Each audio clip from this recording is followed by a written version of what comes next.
नमस्कार सर्व ताईंना, कशा आहात सर्वजण। तर हे आहे बघा संध्याकाळचं वातावरण। संध्याकाळचं खूप छान असं वातावरण झालेलं आहे, तुम्हाला व्हिडिओमध्ये दिसत असेल, खूप छान असं। आणि मगाशी बघा इतकी सीताफळे लागलेली होती झाडाला, त्यावेळेला आम्हाला खावं असं वाटत नव्हतं। आणि आता बघा मगाशी एक सीताफळ झाडाला इतकं छान आलं होतं आणि ते पिकलेलं होतं आणि आता खावं असं वाटतंय इतकं। म्हणजे आम्ही बरेचसे जे सीताफळ होते ते वाटून वगैरे टाकले, देऊन टाकले, त्यावेळेला आम्हाला खायचा कंटाळा आला। त्यावेळेला आमच्या घरातले सीताफळ खाऊनच आजारी पडले, त्यामुळे आम्ही देऊन वगैरे असं टाकले बघा। आणि हे वातावरण असं हे आलं पाऊस वगैरे 4 वाजता आलेला होता, म्हणजे ठिमठिमाचा पाऊस आलेला होता। आणि आता बघा सुटलेलं आहे पाणी, सकाळी पण सुटतं आणि संध्याकाळी पण सुटतं किंवा दुपारी सुटतं, टाईम टेबल असं नसतं। फक्त आठवड्यातनं एकच दिवस बघा पाण्याला सुट्टी असते, मंगळवारी।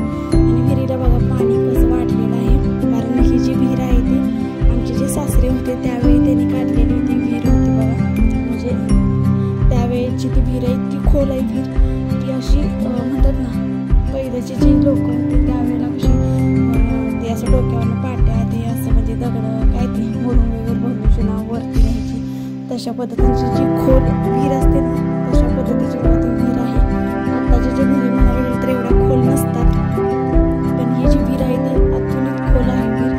आणि बघा विहिरीला जे पाणी आहे ती वरती असं आलेलं आहे बघा, कारण नारळाची झाडं वगैरे आहेत, त्यात नारळ वगैरे पडतात आणि वरती पाणी असल्यामुळे काढायला पण सोपं जातं।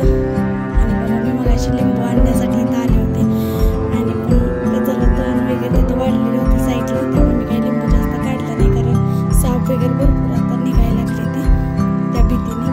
आणि बघा शेजारी आमच्या जाऊबाई आहेत, त्यांची जी केळाची जी झाडं वगैरे आहेत बघा त्यांनी ते काढले, त्यांचे छोटे छोटे आलेले आहेत ते बघा अशा पद्धतीने मागे अशी ठेवलेली आहे बघा, अशी मोठी अशी जी फणी असते बघा त्याला येते, खूप छान अशी केळं झाडाला येतात। आणि त्यावेळेला ते ज्या वेळेला फणी काढून घेतात त्यावेळेला त्यांनी ते जे झाड आहे ते काढून टाकतात, म्हणजे त्याची पिल्ली आलेली असतात ते तशीच ठेवतात।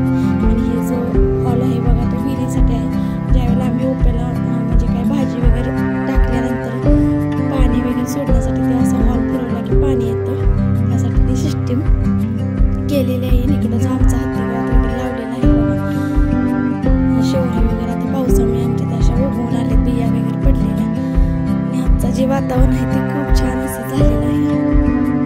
वातावरणात सारखं दुपारी जरा चेंज होत होता, थोडं ऊन पाऊस आभाळ असं होत होतं। आणि अशा पद्धतीने बघा हा हत्तीगावात वगैरे असं लावलं आहे, त्यावरती पावट्याचे वेल वगैरे आलेले आहेत, आंब्याची झाडं साईडलाच लावलेले वगैरे आहेत बघा। आणि हे जे एक झाड दिसतंय ते खूप असं मोठं आहे। आणि तुम्हाला आजचा व्हिडिओ कसा वाटला नक्की सांगा, व्हिडिओ लाईक शेअर सबस्क्राईब करा।